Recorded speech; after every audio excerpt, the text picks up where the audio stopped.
Les nouvelles en détail. Le président Abdel Fattah el-Sisi s'est rendu sur les chantiers de travaux routiers à l'est du Caire. Il a inspecté l'axe Abdi Mansour qui relie la route désertique d'Ismaïlia, de Belbès et de l'est du Caire aux régions de l'ouest et du nord du Caire, et celle du gouvernorat de Qalyoubeya et les axes de Chobra Benha, Tahia Masr et Dab'a et la route désertique d'Alexandrie. Le chef de l'État a aussi inspecté les travaux de développement en cours près de l'aéroport international du Caire en passant par la rue Abdelhamid Badawi. Le président el-Sisi a exigé l'engagement au calendrier fixé pour l'achèvement des projets en cours tout en respectant les normes techniques les plus hautes et les mesures de protection. Au cours de sa visite sur les chantiers, le président s'est arrêté pour débattre avec les ouvriers et les responsables sur les détails des projets et leur mise en place.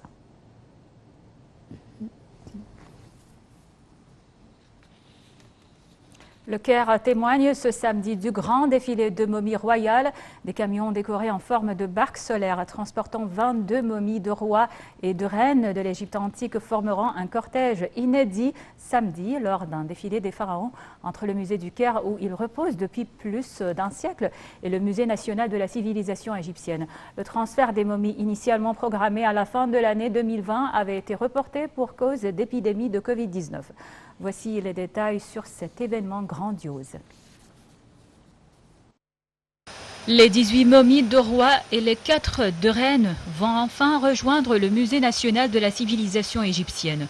Elles seront exposées dans ce vaste édifice moderne construit ces dernières années dans le sud du Caire qui doit ouvrir ses portes le 4 avril. Elles ne seront toutefois visibles du public qu'à partir du 18 avril.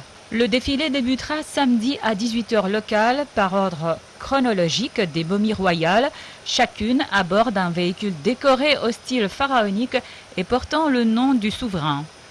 Le trajet d'au moins 7 km durera environ 40 minutes et sera placé sous haute surveillance policière. C'est le pharaon Seknenre-Ta de la 17e dynastie qui ouvrira la marche, qui sera fermé par Ramsès IX de la 20e dynastie. Plus connu du grand public, le roi Ramsès II et la reine Hatshepsut feront partie du défilé doré des pharaons.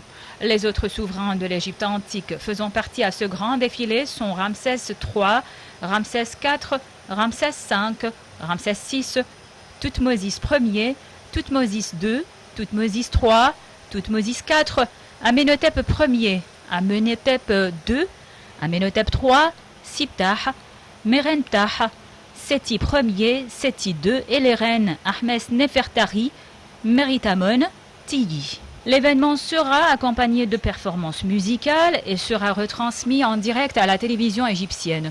Découverte près de Luxor en Haute-Égypte à partir de 1881, la plupart des 22 momies n'ont pas quitté le musée égyptien situé place Tahrir au centre du Caire depuis le début du XXe siècle. Depuis les années 1950, elles y étaient exposées l'une à côté de l'autre dans une petite salle sans explication muséographique claire. Pour le transport samedi, elles seront placées dans une enveloppe contenant de l'azote dans des conditions similaires à celles de leur caisson d'exposition. Et les véhicules les transportant seront munis de mécanismes d'absorption des chocs.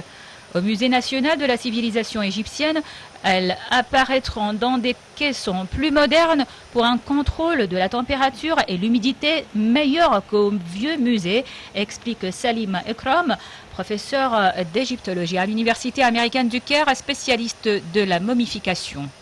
Elles seront présentées individuellement aux côtés de leur sarcophage dans un décor rappelant les tombes souterraines des rois et seront accompagnées d'une biographie. Les scanners effectués sur certaines d'entre elles seront exposés.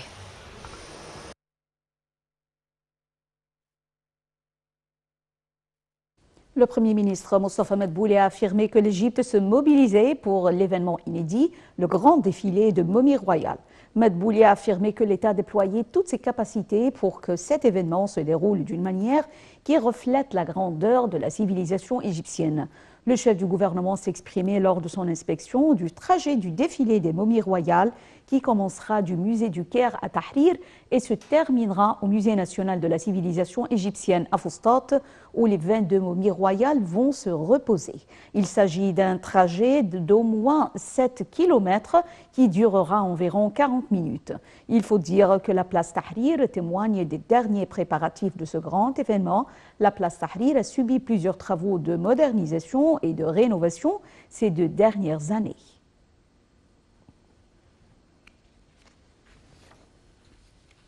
Ramsès II, dit le Grand, était le souverain de l'Égypte pendant la moitié de la 19e dynastie. Son règne a été marqué par de nombreuses conquêtes militaires et l'érection de bâtiments et statues à travers tout le pays, mais aussi par le premier traité de paix dans le monde avec les Hittites.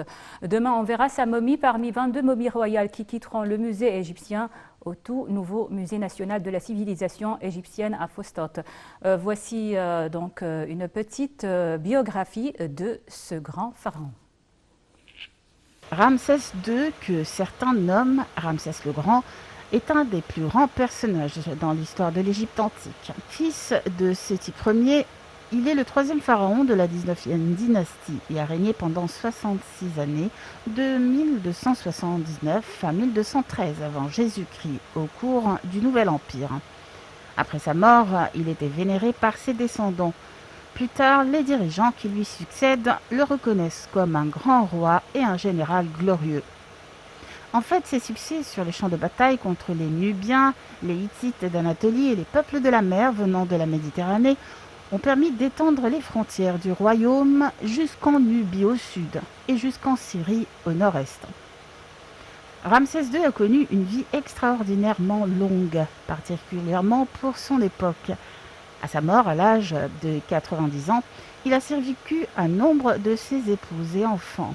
Sa longue vie et son long règne comme pharaon lui ont permis de laisser derrière lui un grand héritage en tant que bâtisseur.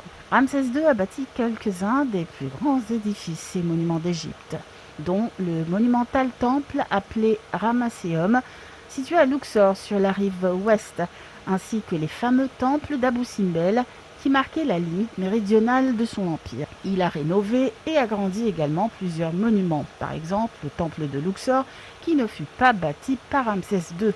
Il fut rénové par le pharaon qui fit inscrire sur des reliefs du temple des représentations de ses exploits. Des marques de son intervention sont également visibles dans le complexe du temple de Karnak, tout comme d'autres monuments où il fit opposer son cartouche.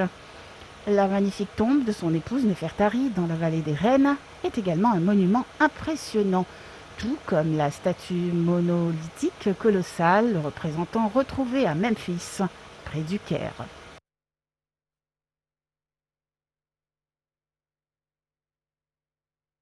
La parade de demain marquera l'ouverture au public du très attendu Musée national de la civilisation égyptienne. Il s'agit du premier musée entièrement consacré à la civilisation égyptienne. C'est un espace colossal de près de 13 hectares, à la fois lieu de culte, de recherche et de loisirs. Les détails. Le musée national de la civilisation égyptienne se situe sur le site archéologique d'El Fostat, dans la partie ancienne du Caire, surplombant le lac Ain Sir. Le musée présente la civilisation égyptienne des temps préhistoriques à nos jours par une approche multidisciplinaire, mettant en avant le patrimoine matériel et immatériel du pays. Les collections du musée constituent le cœur d'une exposition permanente sur les grandes réalisations de la civilisation égyptienne, qui s'articulera autour de 6 galeries thématiques. L'aube de la civilisation, le Nil, l'écriture, l'État et la société, la culture matérielle, les croyances et la pensée, et les galeries des momies royales. Le musée dispose également d'importantes galeries destinées aux expositions temporaires, d'un auditorium, d'un centre éducatif et de recherche, et présente une exposition sur le développement du Caire moderne.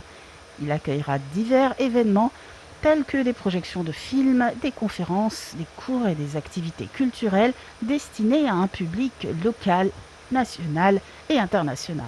Le Musée national de la civilisation égyptienne, conçu en tant qu'attraction majeure pour les touristes, et en tant que centre de recherche et de conservation à la renommée internationale, aura non seulement un rôle significatif dans la sensibilisation à l'histoire et à la société de l'Égypte moderne et contemporaine, mais également en tant que centre dédié aux jeunes du pays. Il offre de se positionner en tant qu'institution globale en faisant office de forum, un dialogue ouvert à des débats et à des échanges d'idées. Le Musée national de la civilisation égyptienne permettra à un plus grand nombre d'apprendre et d'apprécier la civilisation égyptienne dans le contexte d'un musée moderne du XXIe siècle.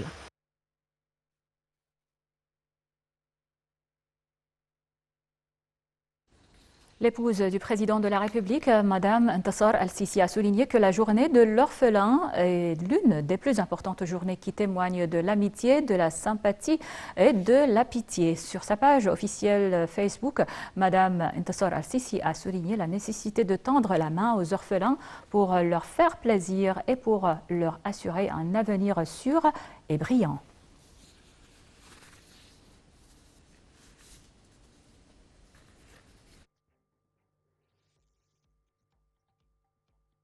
C'était donc l'appel à la prière et enchaînons notre journal avec le ministère de la Santé qui a annoncé 712 nouveaux cas testés positifs au Covid-19 et 46 décès hier. Le ministère de la Santé a toutefois déclaré que 322 personnes rétablies du coronavirus avaient quitté les hôpitaux de confinement après avoir reçu les soins médicaux nécessaires, portant le nombre total des cas guéris du Covid-19 à 155 016 personnes. L'Égypte a comptabilisé jusqu'à présent un total de 202 843 cas de contamination, dont 12 041 décès.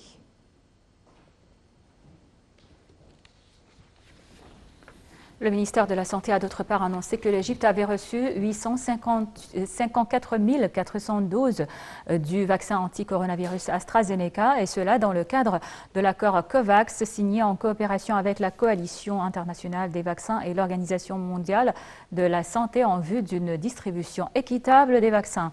L'OMS a affirmé que d'autres livraisons de vaccins compléteront celles de mercredi jusqu'à atteindre 40 millions de doses. Voici les détails dans le commentaire suivant. L'Organisation mondiale de la santé a indiqué que les vaccins AstraZeneca arrivés par avion mercredi soir sont les premiers à avoir été livrés en Égypte via le mécanisme COVAX, destiné à approvisionner en vaccins les pays les plus défavorisés. Les autorités sanitaires au Caire ont précisé que les personnes médicaux, les personnes âgées et celles souffrant de maladies chroniques seront prioritaires dans la campagne de vaccination.